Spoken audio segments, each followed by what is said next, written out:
In this video, I will be talking about selling printable wall art on Etsy, focusing on the sizes you need to create your art, and in explaining some common terms you might have seen on Etsy, like aspect ratio. What are the standard aspect ratio to make your artwork available in? What is CMYK and RGB?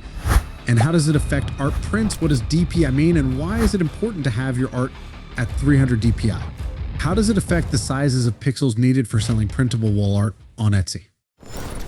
I've noticed that many shops make mistakes by creating their art in odd dimensions, which can be frustrating for buyers who need to cut the art to fit standard frames.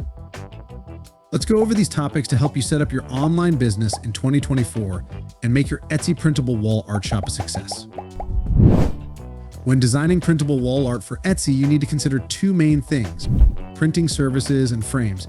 If your art is small enough for home printing, there might not be a problem. However, many buyers would want to print larger sizes or use high quality paper or canvas, which home printers can't handle. Various printing services worldwide offer standard sizes, and your art should match these dimensions to ensure it can be printed easily by your customers. The second important factor to consider is frame sizes. Your art should fit common frame sizes that are readily available to customers. For instance, if you create a beautiful wall art piece that is 3 by 15 inches, it will be challenging for buyers to find a frame for it. So in this video, I'll explain the common aspect ratios and sizes you should use and the importance of 300 DPI for high quality prints. I'll also provide a list of standard sizes based on my research with printing services and frame providers. You'll also learn how to navigate Canva's size limitations and create those popular large prints that everyone's selling. Whether you have tiny paintings or high-resolution photos, I'll show you how to increase the DPI of your artwork perfectly in Photoshop and Canva without losing quality. By the end of this video, you'll have a better understanding of how to create and sell printable wall art on Etsy. So let's dive in and make your Etsy shop awesome. I have done some research on printing services and frames that are available online and in local shops, and I've created a list of common sizes that you can use for your wall art. These common sizes are what you probably heard of called aspect ratios. Aspect ratio represents the difference between the height and width of a photo. Let me explain it in a simple way. Imagine a square. It's the easiest shape to understand and one of the most common aspect ratio. A square can be 5 by 5 inches, 8 by 8 inches, 10 by 10 inches, and so on. The difference in the numbers are just the difference in sizes. However, all of them are called a 1 by 1 aspect ratio. For example, imagine you have a photo of your family that's 10 by 10 inches. If you want to print it in a smaller size, like 5 by 5 inches, the aspect ratio remains the same. It's still a square. You can print it in any size you want, as long as the height and width remain the same proportion, which is a square and aspect ratio 1 by 1. The next common aspect ratio is 2 by 3. You might notice that a 4 by 6 inch photo is also a 2 by 3 aspect ratio. This size has many printing services and frames available. The largest size in this category is 24 by 36 inches, followed by 20 by 30 inches, 16 by 24 inches, and so on. The simple mathematics behind this is to multiply both the width and height by a sum increase of 1. For example, to get the next bigger size of the aspect ratio 2 by 3, you multiply the height, which is 2 multiplied by 2, and the width, which is 3 multiplied by 2, and that will give you 4 by 6 inches, and that will be the next bigger size of the aspect ratio 2 by 3. Think of it like a TV screen. Older TVs have a 4 by 3 aspect ratio, while newer ones have a 16 by 9 aspect ratio. If you watch an old movie on a new TV, it might look stretched or cropped because the aspect ratio is different. Now, you might be wondering if you need to create separate files for all these dimensions. The good news is that you don't. If you have a 24 by 36 inch file and you want to print it in a smaller size like 16 by 24 inches, you can do so because the aspect ratio is the same. Printing services can always print smaller but not bigger. So it is advisable to create your arts in the largest size possible for each aspect ratio. It's like baking a cake. If you have the ingredients for a large cake, you can always make a smaller one using the same ingredients, but you can't make a larger one without adding more ingredients. The next popular aspect ratio is 3 by 4, which includes sizes like 18 by 24 inches, 15 by 20 inches, 12 by 16 inches, and so on. Your largest art piece should be 18 by 24 inches, but you can also create smaller sizes like 15 by 20 inches or 12 by 16 inches. Just remember to tell your client what the largest printing option is. Another common aspect ratio is 4:5, which includes sizes like 16 by 20 inches, 12 by 15 inches, and 8 by 10 inches. You can print these vertically or horizontally, depending on your preference. There's also a special size that's not an aspect ratio, but a popular size for printing companies and frame providers, 11 by 14 inches. This size is like a standard piece of paper. It's not a specific aspect ratio, but it's a common size that many printing services offer. This common size is called A4. We also have A3, A2, and A1. Now let's talk about pixels. Pixels are like tiny building blocks that make up your digital photo. The more pixels you have, the higher the resolution and the better the quality of your print. Don't get the wrong idea. Pixels are different from DPI, which is dots per inch, and we will discuss that in the later part of this video. For a 2:3 aspect ratio, you'll need a 7200 by 10,800 pixel file to print. As large as 24 by 36 inches, that's like having a huge box of Legos to build a large castle. For a 3:4 ratio, you'll need a 5400 by 7,200 pixel file to print large on 18 by 24 inches. And for a 4:5 ratio, you'll need a 4800 by 6,000 pixel file to print as large as 16 by 20 inches. How do pixels relate to the size of the paper in inch? And how do you know or convert from inches to pixels and pixels to inch? Well, here is it. Pixel is equal to inch multiplied by the number of PPI. That is pixel per inch, for example. If you want to convert 4 inches to pixels, then as per the formula above, you just have to multiply 4 with the PPI. Let's say you want to do the conversion for 300 PPI, then 4 inches is 1,200 pixels because 4 multiplied by 300 PPI is equal to 1,200 pixels. And to convert from pixels back to inches, you divide the number of pixels by the number of PPI. For example, the resolution of your image is 1,800 pixels with 300 PPI. To convert it to inches, you divide 1,800 pixels by 300 PPI, which will give you 6 inches. I hope this helps you understand the type of file you need to upload to your Etsy shop. And remember, these sizes are just the biggest sizes, and you can always create smaller sizes like 8 by 10 inches with a 2,400 by 3,000 pixel file. Anyone who's ever purchased artwork online, especially printable wall art, knows the importance of quality. You want your chosen piece to look just as crisp and beautiful hanging on your wall as it did on the screen.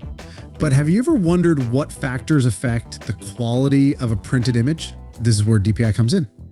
What is DPI and why it has to be 300 DPI? Two essential things to consider when it comes to printing wall art are quality and size.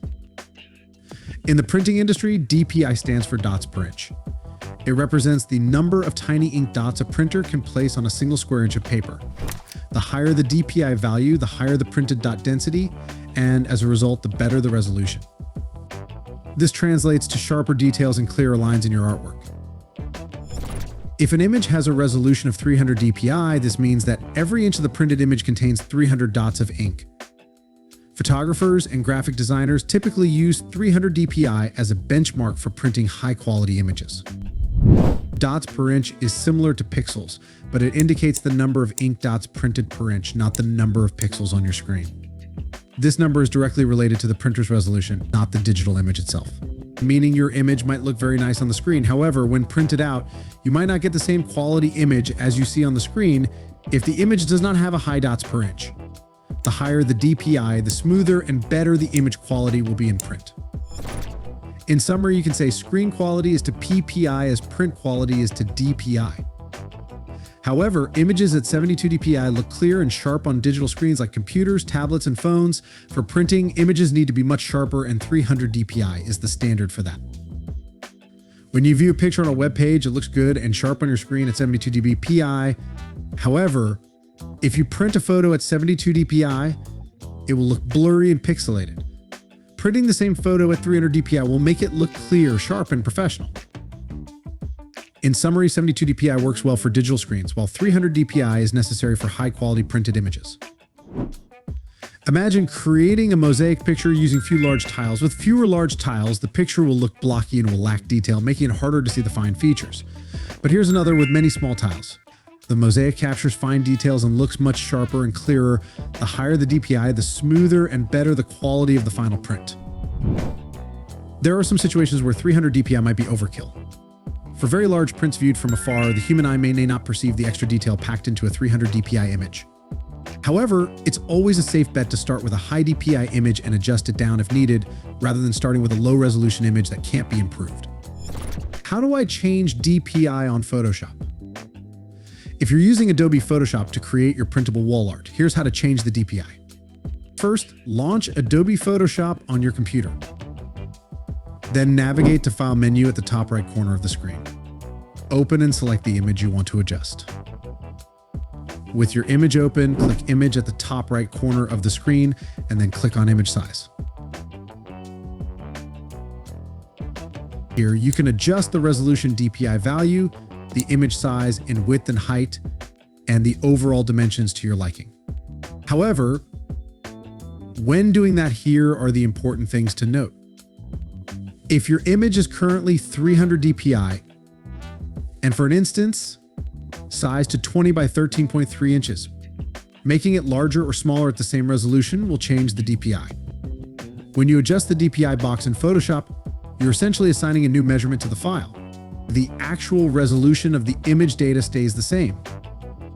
That is 2:3 ratio is still 2:3.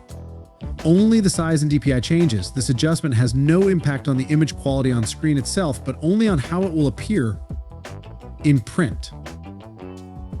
Another important note, if you don't want to change the pixel dimensions of your image, make sure to deselect the resample option while using these tools. Resampling can add additional pixels to your image artificially, which can degrade the image quality and make it look worse than before. How to change DPI in Canva.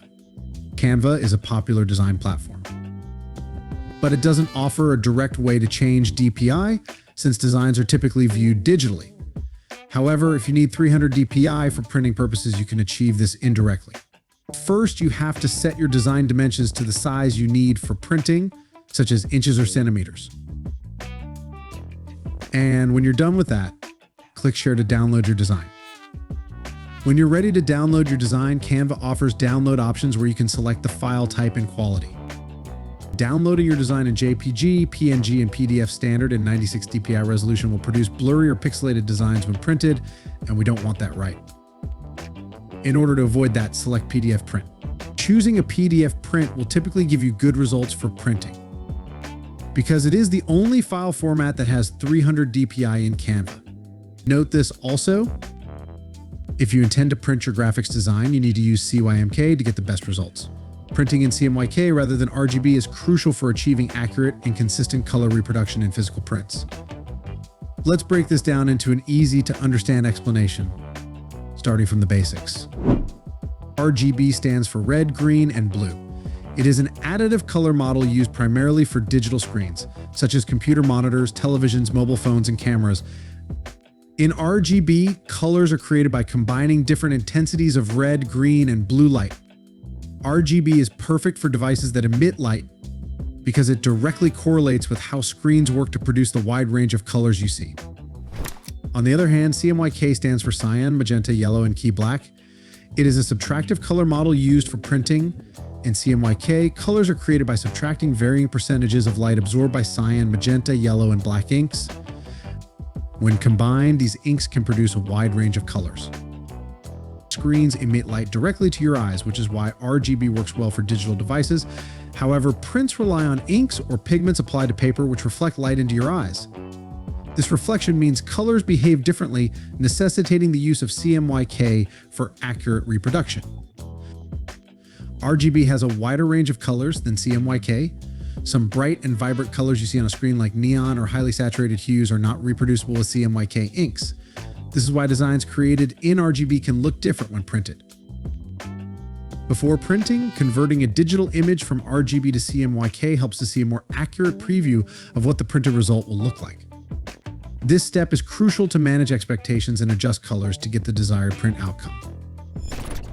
Imagine you have designed a vibrant poster on your computer. On your RGB screen, the colors are bright and pop out beautifully. However, when you print it out, the colors seem dull and not as vibrant. This is because the bright RGB colors like a neon green cannot be perfectly replicated using CMYK inks. If you had converted your design to CMYK before printing, You could have adjusted the colors to better match what the inks can produce, resulting in a more accurate print. So I think I have answered all your doubts and questions regarding selling artwork on Etsy. So to recap, once you create your artwork, you need to resize them into this 5 different standard aspect ratio. So if you create your artwork in 2x3 with the maximum size 7,200 pixels by 8,400 pixels, you need to resize them into following aspect ratios: 3x4, 4x5, 11x14, an ISO, A4, A3, and so on. How to change aspect ratio on Photoshop. So you might be asking, how can I make the same artwork available in other different aspect ratios? Yes, it's possible and very important to make your arts available in all the standard sizes, so I will walk you through the process step by step. Let's say you have this artwork in the ratio 2x3 and want to change it to the aspect ratio 3x4. First, I will create a new document in Photoshop and name it aspect ratio 3 ratio 4.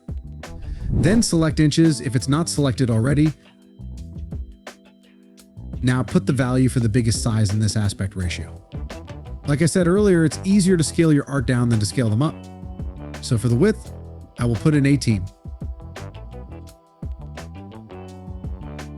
And for the height, 24. Make sure the resolution is set to 300. Click on Create. So I'll grab one of the artwork in 2x3 ratio and place it onto this Photoshop file. Now, use your Move tool to enlarge it to fit your canvas. You will notice some empty white blank space besides, and we don't want that. To get rid of that without cropping or cutting the artwork, you first click on the background layer, scroll down to your adjustment panel, and click on Solid Colors.